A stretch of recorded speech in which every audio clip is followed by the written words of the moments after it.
days, the old transmitter and the simple aerial willing. Until January 6th, the approximate hours daily will be 07 to 20 UT.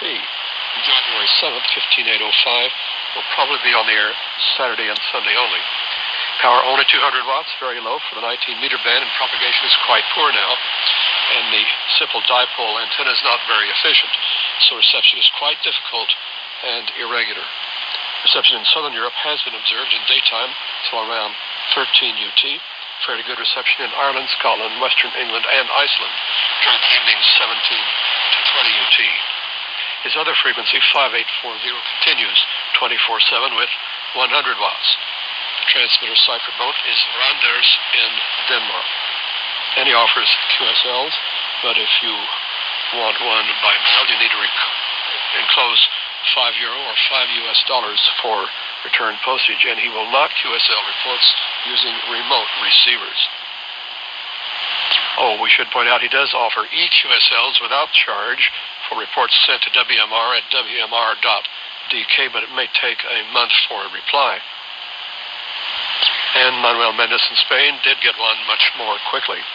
I tried, not really expecting to hear it, and indeed did not, although I had a carrier on 15806, probably something else. But Stig Hartvig Nielsen was using some remote receivers in the USA and says he was able to hear his own station around 14 UT. That was the WA2ZKD SDR, so it must have been somewhere in the Northeast. When I tried 2 or 3 hours later via that means, I could not hear it. Here's a story which was just breaking last week as I was recording on December 24th. 6966 kilohertz, December 24th at 12:55. Apparently a relay of All India Radio on this odd frequency. Chris Smolensky of Black Cat Systems, and with more reports at his HF Underground, says it started around 6961, drifted up to 6966 by 12:55. A fairly good signal here in Maryland. No idea if it's a legitimate relay or a pirate or what. And many others were tracking this as the frequency wandered around in the 6900s. Ivo Ivanov, Bulgaria, said a fair signal at 1405 on 6967.7. George Freitas in Bahia, Brazil, was hearing it on 6970. December 25th, that's considerably later, at 0211 to 0325 UT. Then the frequency was continuing to change. Then Joe's Jacob in India had the answer, the All India Radio Urdu service at 0320 on 6970. It must be the Mumbai transmitter, which was missing from 7340. Then at 0830, December 25th, he says it had drifted down to 6922. The schedule of the proper frequency, 7340, is midnight 25 to 4:30 and 8:30 to 11:30 in Urdu. Then 10 minutes of home service relay till 11:40. Back on at 12:30 to 15 in Sindhi and 15 to 16 in Baluchi. Or is it Baluchi? This was still happening in the UT December 26th when Wolfgang Büschel was reporting. Started at 6872 to 6879 at 0940. By 10:07, it was from 6832.5 to 6837, wandering downwards and not stable. And still missing from 7340, which was occupied by Romania, in Romanian at 0237.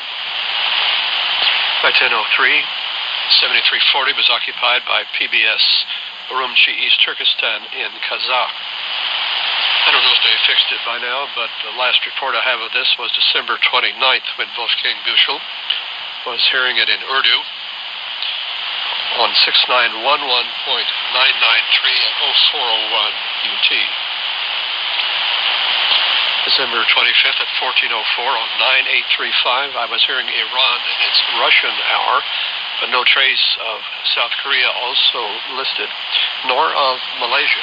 9835 had been one of the 2 remaining shortwave frequencies on the air from Malaysia, carrying the Sarawak FM service from the peninsula back toward the island. Supposedly on the air 24 hours, but the last definite log of that I found was way back on September 2nd by Ron Howard. In the British DX Club, Alan Pennington reported hearing Energy AM live from Ireland on 7705, January 1st at 12:15 UT. They also have another frequency, 5809.75, which was strong at 1310 when he was no longer hearing 7705. Mike Terry forwards a notice from disgraced FB by IBC, Italian Broadcasting Corporation, saying, with great regret, we announce closure of our shortwave transmissions from 31 December. Reasons are economic, organizational, and not least also bad coverage of our signal in Italy. However, we plan to return as soon as possible. Happy New Year. Of course, IBC has a number of transmissions via WRMI. You'll see whether those disappear immediately or they replay previous programs. It used to be fun to listen to Radio Japan at 15 UT, December 31st, as the new year started there. They would broadcast a ceremony of bonging the gongs and so forth, although not in English.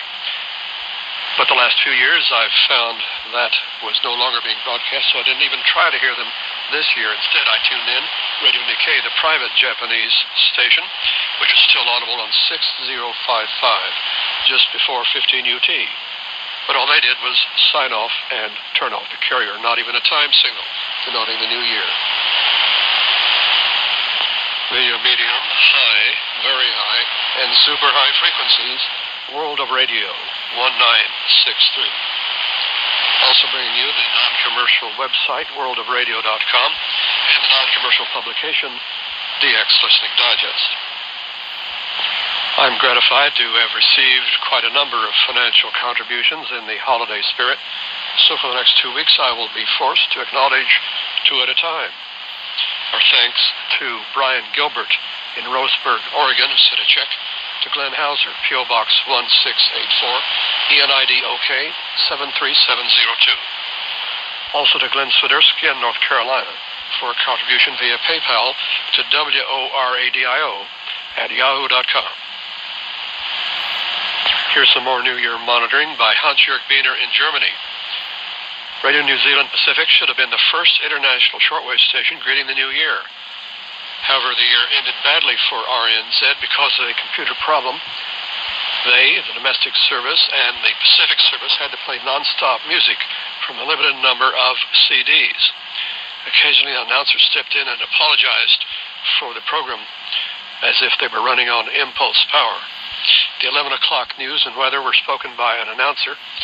From 23:14 local time, several attempts to start the planned music selection. Right at 10:58 UT, the transmission of 9765 closed, but in time for the new year, 9700 became active. The ongoing disco title, Do Not Push Me 'Cause I'm Close to the Edge, ended and was followed by time pips and silence. But then the news started. After 11:05, an announcer had some good wishes for the new year, also referring to the technical problems of yesterday to be left behind. But there's even more positive news from New Zealand. In the MARE tip sheet from Michigan, Gary Vance was hearing RNZ on an unexpected frequency, 6115, December 19th at 12:41, speaking Pidgin English, mentioning Papua New Guinea and ABC Radio Australia as an ID. So I asked Adrian Sainsbury of RNZI to explain this. He says there was one test on 6115 December 20th at 1100 to 1358 UT. Last month, RNZ Pacific introduced the following Melanesian programs. From RNZ Pacific, News in Pidgin, followed by news from Buzz FM Vanuatu at 11:30 and 14:30 UT. After a break, that'll be back on the air from 21 January. And the One Talk program, 30 minutes of news and current affairs from ABC Australia, Monday to Friday, in Papua New Guinea Talk Pidgin, Solomon Islands Pidgin, and Vanuatu Bislama Pidgin languages. This plays, and I'll add the frequencies from their normal schedule, at 10:28 on 9765, 11:30 and 12:30 on 9700, 14:30 on 7390, and 22:30 on 15720. This one will be back on the air from January 14th. Ivan Ivanov, observer in Bulgaria, reports that the Radio Nigeria-Kaduna relay via Issoudun, France, is still being heard with good signals December 28th and 29th at 20 to 23 on 7235, at 07 to 9, 13840, and at 09 to 15, 17690, all in the Hausa language. On New Year's Eve, I was looking for North American pirates, but did not hear any just below 7 megahertz, so I tried just above 4 megahertz, and there was one on 4015 USB at 0453, soon identifying as WDDR Drunken DJ Radio. Although he did not sound drunk yet, but he was on the air all the way until 0700 UT. I do wish more pirates would stay on the air later into the night when I, for one, will be more likely to hear them. In Hardcore DX, Art Delibert in Maryland reports Radio Logos, Peru, for local mean noon here in Oklahoma. I guess with 2 megawatts into a low sun ionosphere, it propagates well into the western daytime. So check your 1520 for a heterodyne from 1521 in the afternoons. Greece might have provided some excitement as the new year arrived on 9420 at 22 UT, but reception here was poor. The best European station to hear the new year arrive on shortwave is, as always these years, Spain at 23 UT, December 31st, 9690, booming in to North America. So I was listening and heard all the excitement and the ringing of the bells 12 times. We all need to resolve to pay more attention to the content of shortwave broadcasts, not merely the fact that we picked up a certain frequency at a certain time. Hans-Jörg Biener in Germany reports on Voice of Africa, Sudan, 9505's English broadcast, December 28th. He says at 1722, a long non-stop conversation. They were saying post-colonial and current wars in Africa, not just caused by the Europeans and Western countries alone, but also by Africans and overseas opposition communities. Although Western interests exploited the Africans during these wars, such as over diamonds and minerals. He heard no musical interludes or bridges during this broadcast, but 2 IDs during the music at 1745. At 1753, they went into an unidentified language, and at 18, there was interference from Swaziland on 9500, wiping out reception of Sudan on 9505. Not about shortwave, but a significant media development concerning Turkey, which we get via RusDX, attributed to onair.ru. More than a third of Istanbul radio stations will soon cease broadcasting, since this year they plan to switch to a new radio tower, which will seriously limit broadcasting. 50 out of 130 city radio stations will be taken off the air as soon as the transition to the new Chamlij TV radio tower is made due to the limited capacity of the tower. It is expected the tower will begin to function next year, meaning 2019, according to the newspaper Hurriyet. The Supreme Council of Radio and TV of Turkey issued a statement saying that reducing to 80 active radio channels will eliminate the problem of hostile signals, which has arisen due to the large number of stations in the city. The statement indicated that complaints of hostile signals came from Bulgaria. The cost of the frequency will be 20 megalira Turkish.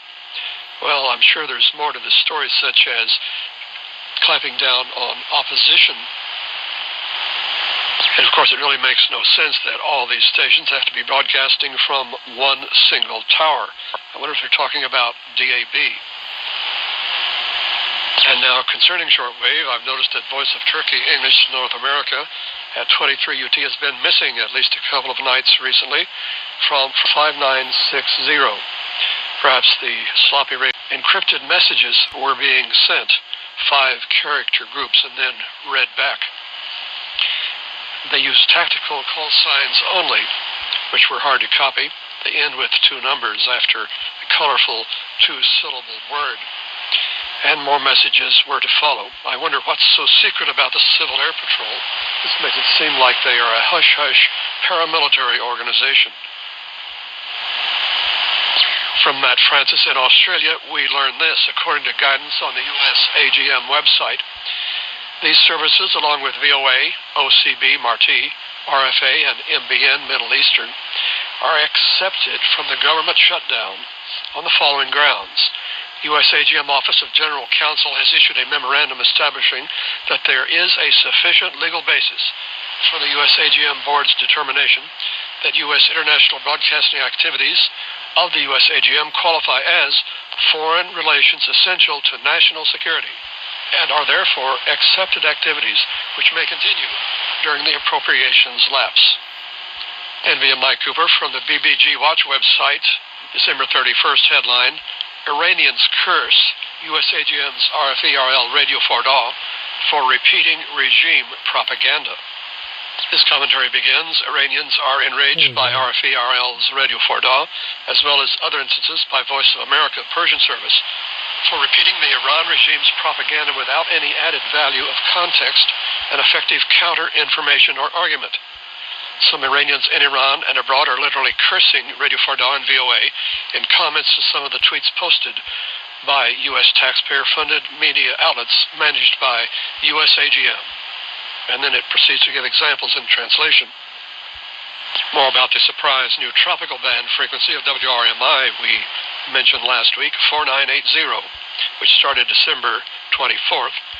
It seems to have settled down into a regular schedule of 3 hours a day at 21 to midnight, all carrying Supreme Master TV. Although not always shown on the schedule, we found those 3 hours are sometimes, but not always, simulcast on 5950 and 9395. And in general, it seems that WRMI is using much less airtime to fill with World Radio Network, whatever may be on that, such as Polish radio, which I heard briefly at 23 UT on 5950. And no more RFI relays on 5950 between 05 and 07 UT. Mostly I'm just hearing oldies, but it could be anything. I've finally been able to confirm that WRMI is not carrying World of Radio Saturday at 17 UT on 5950 as it would be if it were still relaying WRN. That was as of December 29th. However, the WRMI schedule grids show some additional new times for World of Radio. All of these are on 9955, which is aimed south-southeast, but is often audible in much of North America. They are Monday at 2330.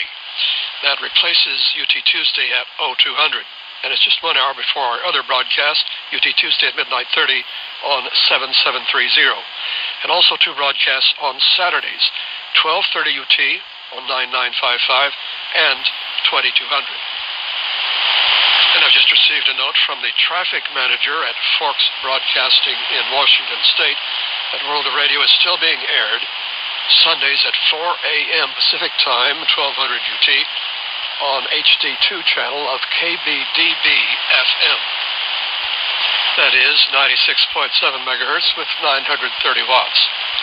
This HD2 channel is the substitute and successor to KFKB 1490 in Forks, Washington, which has been silent now for 2 years.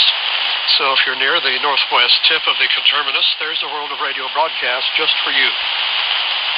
The following could be a first in American radio from Radio Insight via NRC DX News. Sunnylands Broadcasting, 1270 KVGH, and 106.5 translator in Thousand Palms, Palm Springs, California, will debut its new format on Wednesday, December 26th. LGBTQ by LGBTQ. New call letters are pending, KGAY. The propagation element from Boulder, which is still essentially functioning. Geomagnetic field expected to reach G1 minor storm levels 24 January. Active levels expected 4 to 6 and 16 January due to recurrent coronal hole high-speed stream effects. Quiet to unsettled throughout the remainder of the outlook period, with AMKNCs peaking at 12 and 4 January 4th, 15 and 4 January 5th and 6th, 12 and 4 on the 16th, 20 and 3. Glen Hauser, thanks for listening, and hear me again next week.